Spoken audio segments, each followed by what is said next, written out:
This video is brought to you by Patreon provider James. Hello and welcome back to the channel, ladies and gentlemen. This video was graciously made possible by Patreon provider James. So James, thank you very much. However, there was another factor at play that allowed James to make this video possible. You see, as part of one of my new Patreon provider tiers, he was able to get a discounted rate on this from Euro Optics from a friend of a friend of a friend who's a dealer. So he was able to give him dealer pricing. If that's something that interests you, check out my Patreon page for more information. With that being said, this is not my first Bushnell product, but it's my first really high quality Bushnell product, or at least it should be a high quality product because the price point on this is around $1,600 to $1,700. A higher price does not necessarily mean that the product is going to be very good. So without further ado, let's get this box opened and see exactly what comes inside. All the information is right there on the side of the box. And because this is a brand new sealed unit, this is a genuine, true unboxing. Leave my skyline off to the side, and let's see what's underneath this box. There's not a whole lot of information to be had on this card. However, the card underneath that is a different story. I had no idea this had a locked-in diopter, so I'm already very excited. On top of that, we have a quick adjustable little cattail, and it looks to be a pretty nice zero stop. From there, we have what appears to be a sunshade, pretty short sunshade at that. The middle piece is just there to protect our elevation turret. We have a small little Bushnell branded bag with a little clip and a cleaning cloth inside. So adorable. Other than that, we have the scope itself, which I'm going to leave right there for right now. And we got a little screw, presumably to go in place where the cattail goes. And we have our adjuster tool, which is pretty damn slick. And here we are. Right off the bat, this thing doesn't feel all that heavy considering what it is. As near as makes no difference, 39 ounces is pretty impressive. Throwing an ADM ring on there, and we're at 46.3. This is only a 1-inch setup, so it's not 100% accurate. What I am doing is going to be comparing it with probably one of its main competitors, the Gen 3 Razor HD 6 to 36. As you can clearly see, this setup weighs significantly more than the Bushnell would in basically the exact same configuration. If you're really concerned about how heavy this optic is, maybe you shouldn't be looking at this, because the magnification range on this is more meant for long-range shooting, whether it be tactical or F-class of some sort. I mean, it's literally called the Elite Tactical. You're probably not going to be throwing this on a lightweight hunter, throwing it on your back and doing a ruck through the woods anytime soon. And if you do, you might be complaining how heavy it is. Starting at the back, we have a fast focus eyepiece with a lock ring, very similar to what we saw with the ZCO 420. This is already unlocked, so we can very easily adjust our eyepiece, which is extremely smooth and quiet, all the way out. Quarter turn in. Side to side is very, very tight, no wiggle. Up and down, exact same, rock solid. You get it to the position that you want, and with a light twist of the lock collar, you now don't not have to worry about your fast focus eyepiece getting loosened and changing how the reticle is going to look to your eye. It's a really nice feature to see on a sub $2,000 optic. The ZCO is over $4,000, so this is less than half the price of what a ZCO is. So to see this on there is very, very nice. From there, we're going to check out the magnification ring, which goes from 6 at 12 o'clock to 36 at 6 o'clock, so exactly 180 degrees. And this thing is very smooth and quiet. In fact, you probably hear the fan on my computer going full tilt from encoding a current video. But for right now, this thing is fantastic. You absolutely need this cattail installed, because if not, this requires a lot of force to turn. Just look at how white my fingertips are getting from having to put a lot of force on this thing to move it. But it has a very nice action and feel to it. Very impressive. Now, it's at this point in time we would check out the illumination control and the battery compartment if it had one. Unfortunately, these do not have illumination, which is part of the reason why this is about $1,600, $1,700, and something like the Gen 3 Razor is around $1,000 more expensive.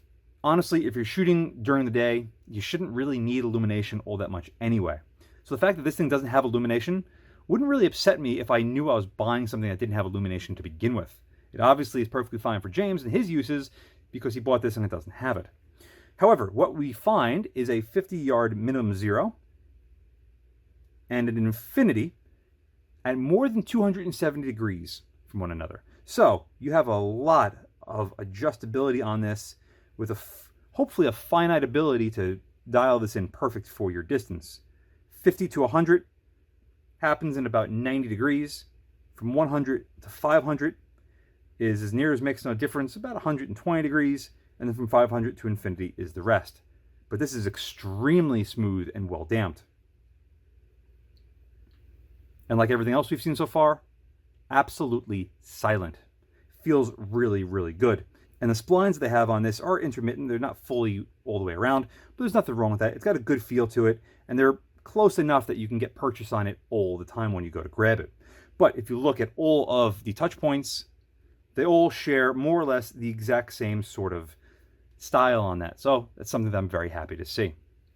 Moving on to the elevation turret, this does not have a locking feature. This only has a zero stop feature. Right there, a nice hard solid click, which means that if you jam this down, you're going to have probably a hard pin in there that's going to lock up to another hard pin, as opposed to the erector bottoming out and possibly damaging itself. 10 mils per rotation is what every single optic on the planet should be, unless you have like 15 mils on a giant erector. So this way you don't have to worry about wondering if you went 4 or 6 or 7 because you can't see the hash marks. These are very easy to read and pick up, very legible, and you can see we have perfect lineup between the hash marks on the cap itself and the body of the scope. So, good job so far, Bushnell. But let's give this thing a twist.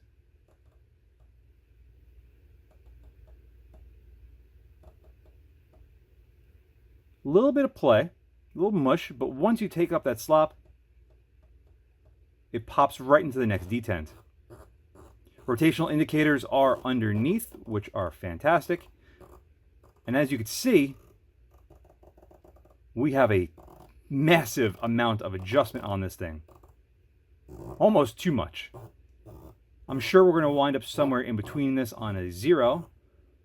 But regardless, that's still almost 20 mils of adjustability. And if you run this on a really canted base, you're going to have even more than that. Now, unlike the elevation turret, the windage is locking, which is smart, because given the reticle that this thing has, the G4P reticle, you shouldn't really need to adjust for your windage that much anyway.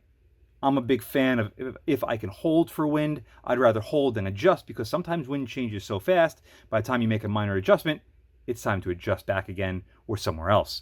So again, kudos to Bushnell for at least having one of these turrets be locking.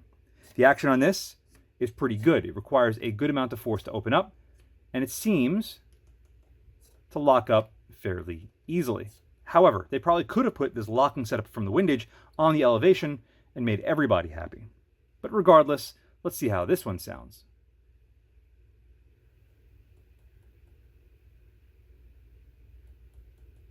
A little bit more slop than the elevation. 5 mils to the right. 9 mils total from 0. And 8 mils total on the left. Regardless, it still sounds and feels very good and about appropriate for the price point, maybe just a touch soft. Let's check under the cap real quick using the provided tool. Nice big old threads in there. Big old O-ring inside the cap. We're going to remove the cap entirely. Good machining on this. The anodizing, by the way, is very smooth and slick. If this thing got dirty, you could wipe this off 1, 2, 3. It would clean itself right up. Here is your 0 stop. So you got 1, 2, 3 set screws. You'd probably set this to your 0. Here is your hard pin on your 0 stop. There is the pin on the body of the erector. You get the zeroed. You loosen this up. It'll drop down. You rotate it counterclockwise. Pin on pin, maybe just a touch of a gap. So this way, when you go down to 0, it's not pin on 0. It's like 0.2 or 3 less. So this way, you don't have to worry about constantly hitting the pin. And that is how you set your 0 stop. Very simple and easy. And you shouldn't have to worry about the set screws stripping out the brass erector, because look at the size of that thing. That's almost 3/4 of an inch in diameter, I'd say, maybe even a little bit more. So you got plenty of meat on there. To touch base with this special tool that Bushnell includes, this is really slick. This is probably one of the most comprehensive tools I've ever seen a manufacturer include in the box.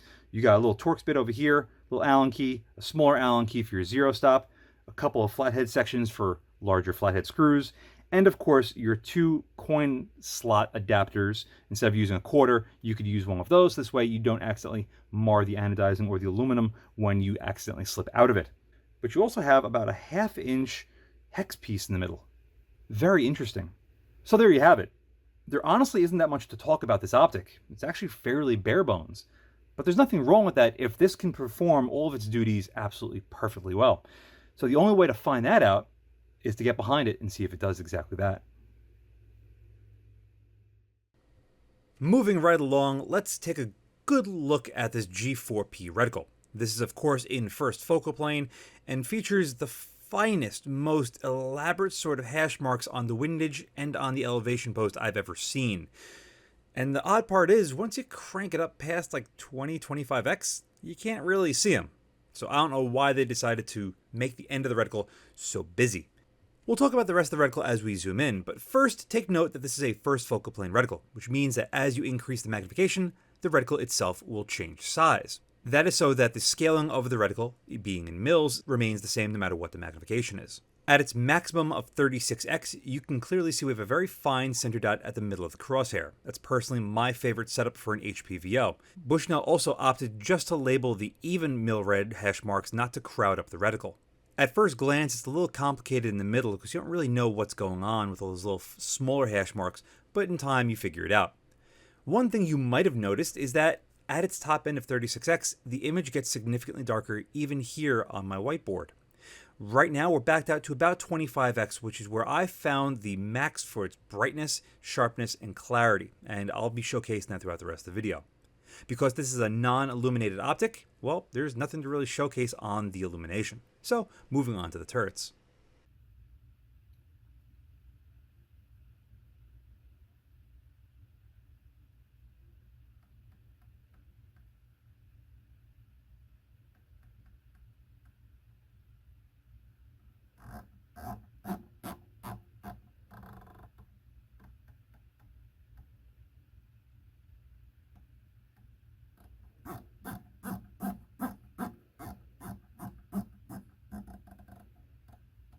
The turrets aren't bad, but there's a little bit more play in there than I would like to see, especially considering that these are non-locking.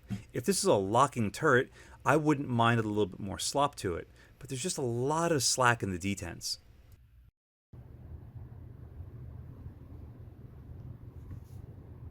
.36x, because it has a 50-yard minimum side focus. This is good, or as bad as I can make it. You can see we are awfully close to lining this thing up perfect, but it's just a little off. Anyway, from there, you can see we're dancing on each side of that first line, so that's going to be my new 0, and we're going to go from there. Being fixed to 41 yards here is probably the biggest limitation I have to really running these tracking tests perfect for every single scope that I review. So 4 and 4 looks pretty good. Looks like we might be down about a 1/2 of a tenth at 4 mils. Let's see if it'll continue that trend all the way across. Returns to 0 well. We are favoring the right side of the line. Let's return this to 0. You can see we might be favoring the right side just a touch. Back down to 4 mils. We are down again by about a 1/2 a click. And let's just continue up. 1, 2, 3, 4, 5, and 6. That's 10 full mils. Down here you can clearly see that we are still just about a 1/2 a click off on the elevation. And for the windage, it looks to be about the same where we started, about a 1/2 a click. So all in all, not bad at all. Let's back this out to a much more realistic 10x, so this way we can see how well the reticle lines up. Returns to 0, and everything looks to be pretty good. That's about an indicated 16x. You could see the reticle and the target line up as good as possible. And yeah, that's pretty good. 10 mils. 0.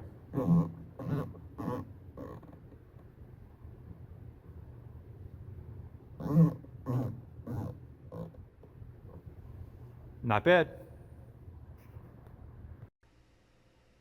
So despite the fact that the turrets on this thing are a lot sloppier than I would like, at least the thing tracks extremely well. Less than 1% across 10 mils is better than average, so this thing performs just that, better than average. However, there's a lot that we have to take into this that might not be better than average. The first thing you're going to note is just how much of the scope body you see when you get behind this thing. Now, this is a personalized subject. Some people prefer more, some people prefer less.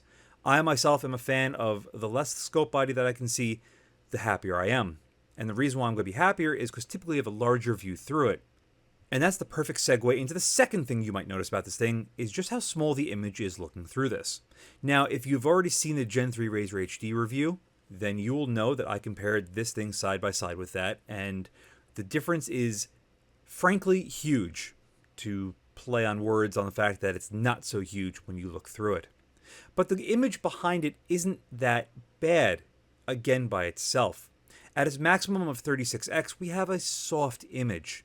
Not a whole lot of contrast and a little bit of fuzziness going on. When I reviewed this, it's very warm in my apartment, very cold outside with the window open, so we might have some mirage. But the mirage on this day wasn't as bad as it has been for some of my previously recorded footage. It's just the way it is. But you know what? You might be experiencing that depending on where you're shooting, when you're shooting. Here, the mirage is visible, but it's not as jarring as it has been. So take it for what it's worth. Despite the fact that we do have some mirage affecting the image, it still just seems very flat to me. The colors don't really pop out, and everything just seems very muted. Much of that is probably factored into the fact that we're at 36x. It's a lot of factors. But as I slowly pull out the magnification, just look at how much brighter and better the image looks the closer we get down to its minimum.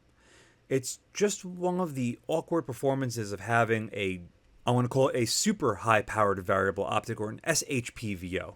6 to 36 might only be a 6x multiplier, but it's still going up to 36x. That's in the territory of most spotting scopes. And if you've ever had a high-quality spotting scope on your side, you'll note that they're usually gigantic, with like 80mm plus front objectives. That's to gather a lot of light and get a whole lot of information coming through the glass. I refer to information as being resolution, because it's more than just sharpness. It's colors, it's brightness, it's clarity. The larger the glass, typically the less the distortion. Which also explains why most spotting scopes, even cheap ones, are still pretty decent. As I had mentioned earlier on the Reticle Overview, we're currently set at about 25x, which is where the sweet spot is, with this thing being at its highest magnification while still letting in the most amount of light and having the best looking image. And you could see that the reticle is still quite usable. So this thing will scale down to about 25x fairly well. But it makes me ask the question, why bother with a 36x high-end magnification if it really isn't all that usable? Well, it's not that it's not usable, it's just that it's only really usable in certain environments. Despite the fact it's a pretty sunny day when I was filming this, there's still some significant cloud coverage, which means that the lighting isn't perfect, which means that the optic can't gather as much light because there isn't that much light to give. So that's what you really have to factor in. Also, the fact this thing has a 50-yard minimum parallax, if you want to shoot inside that, this is the image you're going to get at its maximum magnification.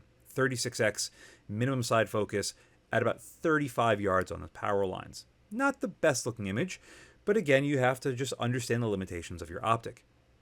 Despite the fact we do still have some mirage and the lighting isn't that great, the image at 800 yards isn't bad. You can see when the air sort of settles itself down and the sun comes out, we can get a lot of information. You can see a lot of the rivets holding that superstructure together. So it is capable of producing some pretty damn good looking images. But again, you just have to have the stars aligned to really reap the benefits of it. And that's going to segue us into our first big comparison, and it's going to be with the Minox ZP5 featuring the MR4 reticle. This Bushnell is about $1,700 right now on Amazon and Nero Optic. The Minox is about $3,200, so almost twice the price. But you could already see a couple of similarities, namely in the size of the scope body. The Minox is a little bit less, but the image through it here, both cropped equally, is a little bit larger, and the larger the better as far as I'm concerned. Now these two aren't what I would consider to be direct competitors. One's almost double the price, has a couple of different features over the other, less magnification, but it doesn't mean that you might not be cross-shopping them in some reality. But here at our 400-yard brick building, you can see there's a massive difference between the two, despite the fact that Minox was filmed on a very bright sunny day with minimal environmental issues, and the Bushnell, as we already discussed, was filmed on a very turbulent, cold, windy day and not the best sunlight. Despite that, there is a huge takeaway here. At their maximum magnifications, albeit 25x on one, 36x on the other, the image on the Minox is just leaps and bounds better. Reticles are very personable, but I think I would choose the MR4 reticle. Despite the fact it is illuminated and one is not, it's just a nicer looking reticle and it's a little bit easier for me to read and pick up. Doubling the distance to 800 yards, the ZP5 pulls away from the XRS3 even more so. Again, despite the fact that there's 9 less X with the ZP5, it's just a better overall experience and image throughout the entire magnification range. Despite the fact that there is a vast improvement over the XRS3 at 25x as opposed to 36x, I didn't film as much as I probably would have liked simply because the environmentals weren't all that great. But we did get a good look at that earlier at 400 yards, and there is a bit of a difference. However, as much better as it might be, the ZP5 still beats it out basically in every other way, shape, and form. If you're asking why I'd compare an optic that's twice the price to this, well, simply because I can. I didn't have the opportunity to film this in the rain like I did with the Gen 3 Razor HD 6-36, but pretty nasty fog is a close second. There's no real issues at 6x. It lets in a lot of light, gives us a pretty good field of view despite the fact that it is at a 6x minimum instead of a 5x.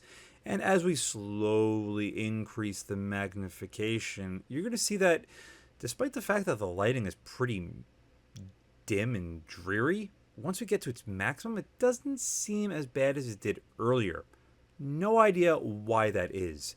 It's almost like when it's got in between lighting, going from one extreme to the next is when we start really noticing a problem. But here, it seems okay. Not as bad as it was earlier. But let's remove the majority of the light. You can already see here, looking up at the sky, we not only have a much darker image looking through the optic, but also a completely different color palette. Look at the lighting on the horizon to the left outside the scope body. It goes from orange to blue. Looking through the scope, it's a matte gray. It's very odd. Here at 6x at 400 yards, we already have what seems to be a very dark image. But as we slowly crest up to that 25x and past it, you'll see that the image becomes very, very dark. This is a worse performance than I was expecting, because typically when I do this test, scopes on their minimum magnification let in almost 100% of the light. This doesn't even do that, nor does it give you proper color tones, so it's a much odder performance than I was expecting. You know, see, I get what you're trying to do with all these different sort of environments, but I'm going to shoot this specifically at 50 yards and out for a precision rifle, whether it be a rimfire or a 50 cal. So let's move to some targets. You got it, buddy. Here we are at 50 yards. 6x on a fading light day. Unfortunately, with the winter, I don't have as much time nor as much light as I would like, and I'd much rather have the better light at the large bore range than here at the small bore range. But again, this is a perfect representation of what to expect from this optic. Bringing it all the way up to its maximum of 36x, you'll see that the image just becomes soft and dark. But it might not just be dark from what you expect.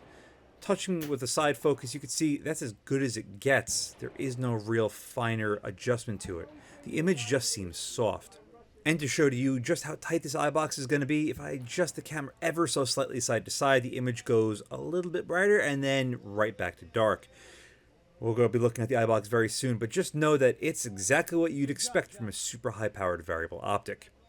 However, if I back out the magnification to 25x like I have been talking about this entire video, the image becomes brighter, sharper, and clearer. But now we're at 25x, not 36x.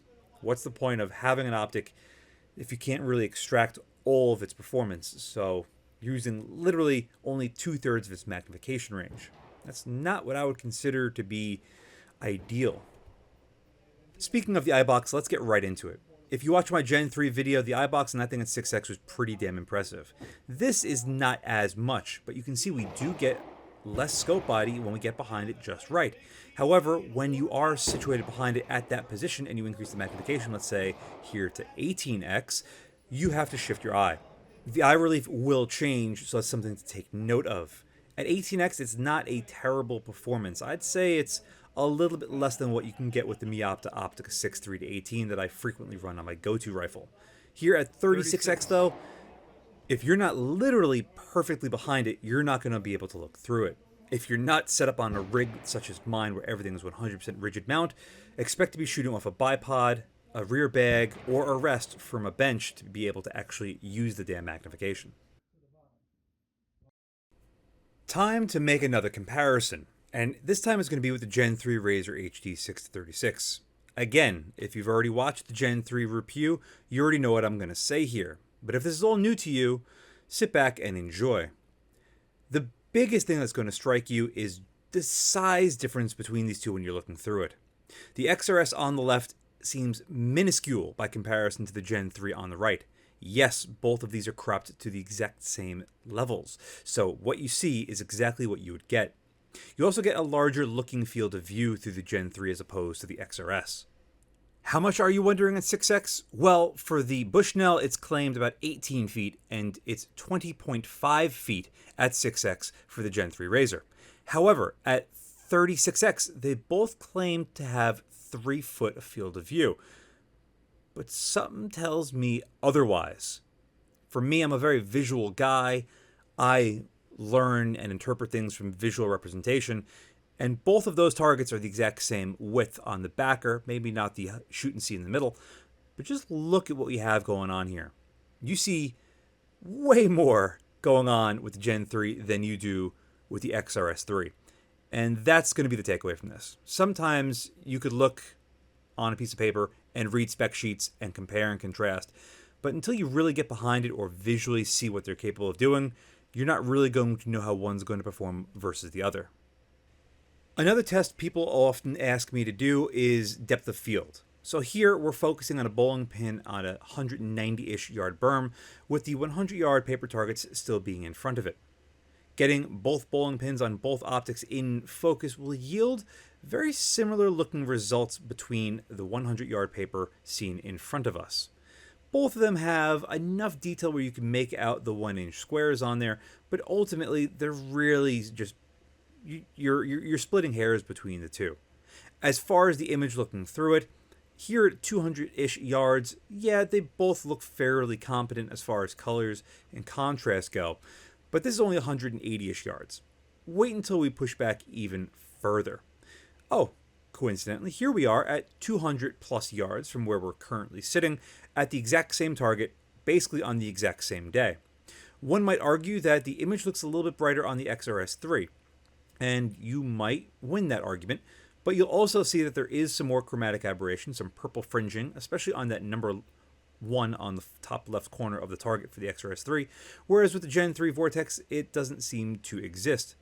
I also think that the colors on the Gen 3 Razer are just starting to look a little bit more natural, a little more realistic. Sometimes when you look through an optic, the way the glass is set up is in such a way where it's going to look a particular way. Cool, warm. Sometimes optic manufacturers push to have chromatic aberration there to pick up hard to read contrast areas between targets. Sometimes other manufacturers don't. Depending on what you prefer, is going to have you gravitate towards one optic versus the other. But no one can deny that here at 300 yards, that the Gen 3 Razer is the clear winner here. Not only is the field of view larger, granted I don't have the exact same zero between the two, that is completely my bad, but the colors just look better. There seems to be more detail to the image, and focus, if you will, on the black bullseye on both targets. Yeah, you can make out the circles well enough for the XRS3, but with the Gen 3 Razer, you can make out the X, the 10, the 9, the 8, and the 7 in the black. Those are about 1-inch tall targets at 300 yards. You could just make it out with the XRS3, but it seems easier with the Razor. The takeaway, however, between these two is going to once again come down to the price and what you're willing to spend. As of right now, mid-January 2023, you can get the XRS3 for around $1,700 and the Gen 3 Razor for around $3,000. That is a lot of extra money to be spending. It's almost double the price. And as much better as the Gen 3 Razor is, I don't think it's twice as good. If all you were worried about was having a good 6 to 25 and the capacity of running 36X when the weather allowed, then the XRS3 is a frankly better option for the price. But if you're looking for that one optic to do basically everything, it's going to be the Gen 3 Razor. But again, are you willing to spend that much money on it? Only you can answer that question. But what happens if you are willing to spend around what the XRS3 costs, but you want a Razor HD? Welcome then, everybody, to the Gen 2 Razor HD 4.5 to 27 by 56. These are around the same price point at this current state in time. And you could find the Gen 2 Razor HDs used for, like, I've seen them go for $1,300, $1,400. And guess what? Unlike the XRS3, which is only good at its maximum magnification some of the time, the Gen 2 Razor HD is good at its maximum magnification, which is 27x, basically all of the time. And coincidentally, it's about the same magnification of where the XRS3 is good most of the time, 25 to 27x. So if you're looking for a top magnification of 27x or so, illumination, insanely good build quality, a large field of view looking through it. I mean, again, the Gen 2 is not as big as the Gen 3 Razor, but it's still significantly larger than the XRS3. And you see less of the scope body with the Gen 2 Razor HD. It is a little bit on the heavier side, but it does feature both locking, windage, and elevation turrets, and some pretty solid illumination. The comparison between these two is honestly where I think the XRS3 is going to have its hardest competition, because they're at least the same price, if not even cheaper, for the Gen 2 Razor, whether you find it A, on a really good sale, or B, like I said earlier, second hand. And you're getting tremendous, tremendous performance out of it. Yeah, you are losing 9x when the forces of nature align themselves to your benefit from the XRS3 going to 36x. But honestly, if you're not shooting in picture-perfect weather, you might not be able to really reap the benefits of it. Not to mention, the Eyebox is a little bit more forgiving on the Gen 2 Razor HD, and I just prefer the colors of it. Yeah, it's a lot sunnier in the footage from the Gen 2 Razor here, but ultimately it's just a joy to get behind, and it seems very natural and realistic when you get behind it.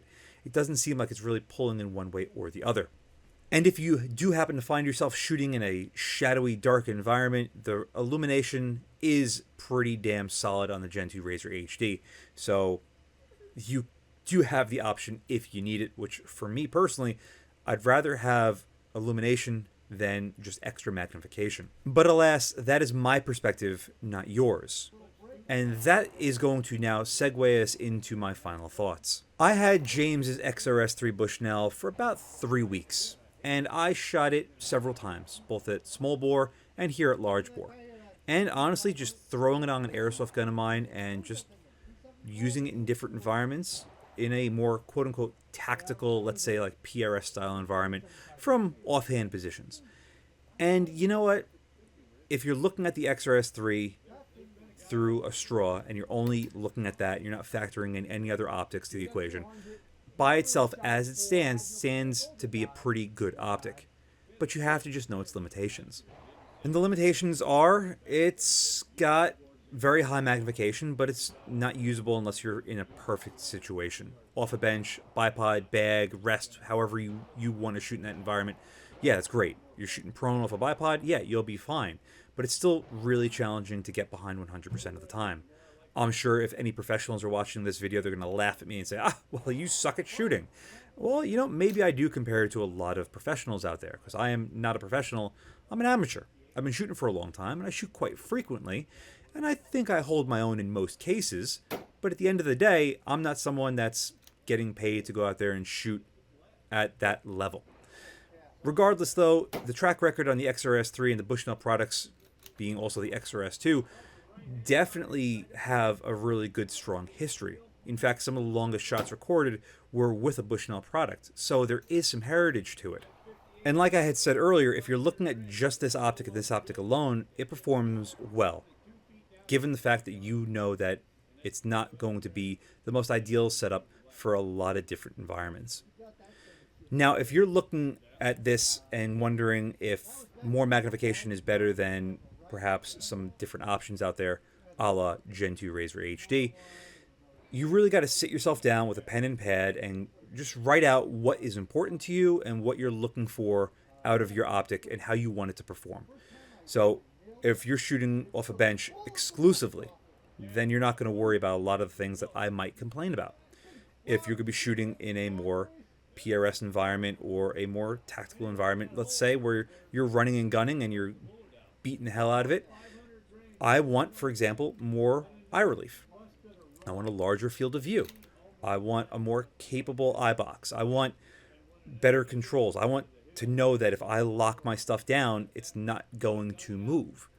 And that's going to push me more towards a Gen 2 or Gen 3 Razor. If I can't afford a Gen 3 Razor, the Gen 2.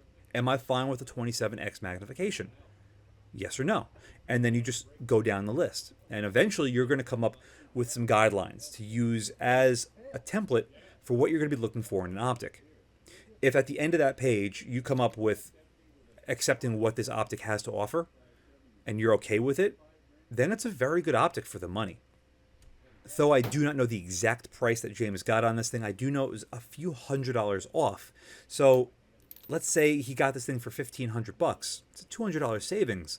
That goes towards a really nice mount. At that point, if you're only shooting this thing exclusively in really nice conditions or off a bench, then that extra magnification really comes in handy. Because factor in, like I had mentioned earlier, what happens if you don't have a spotting scope, or you don't want to have to worry about lugging around a spotting scope, and you want to spot your shots at distance, or let's say you're spotting for somebody else. The extra magnification will really give you a little bit more of an edge at seeing exactly where that shot lands, so you can make better corrections as a result. If you want to use this in that regards, then yeah, that extra 9x goes a long way. And if, let's say, the environments aren't perfect, you just back the magnification down.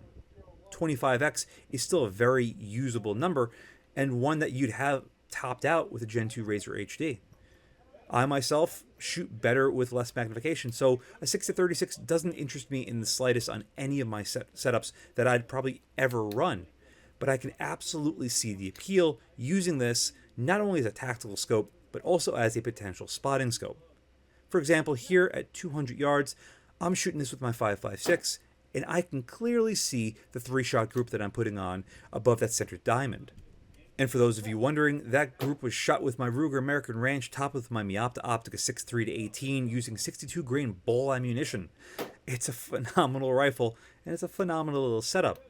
But with my 3-18, it's really hard to spot those shots. I had to use a spotting scope, or actually this optic, to spot those shots. So there's a really good benefit to having an optic on your gun with so much magnification. And to take away from talking about 36x performance on this thing, let's talk about the 6x performance really quick. Yeah, it's only got like an 18 or so foot field of view, but just to compare it against a LPVO second focal plane at 6x, in this case, the Credo HX 1-6 second focal plane, at 6x it's claimed about 18.8 feet. So you're only losing about a foot or so compared to an LPVO at its maximum magnification. So for this thing, it's not that bad. Still a very usable magnification. But that's going to conclude this review. Are there better options out there? Yeah, but they sometimes cost significantly more. Are there other options out there that cost about the same? Yeah, but they don't offer exactly what this thing has to offer. So as of right now, not that this is in a class or a league of its own, but it's, sitting off this corner of the dance, waiting for someone to appreciate how it is and what it's like to go take out into the dance floor and have a great old time with it. With that, a huge thank you to Patreon provider James for sending this in for review. I love that I had this side by side with the Gen 3 Razor HD 6-36 to do a full-on comparison between the two. And I might make a video describing those two in action side by side with a little bit more detail very soon. But with that, thank you all very much for watching, And as always, see you again next time. And a huge thank you to my Patreon providers and my Subscribe Stars subscribers. Without you, this truly wouldn't be possible. If you'd like to support my channel but don't want to join either of those, I completely understand. But you could still help by using my affiliate links in the description below, and or like, share, and subscribe as always. Again, thank you very much.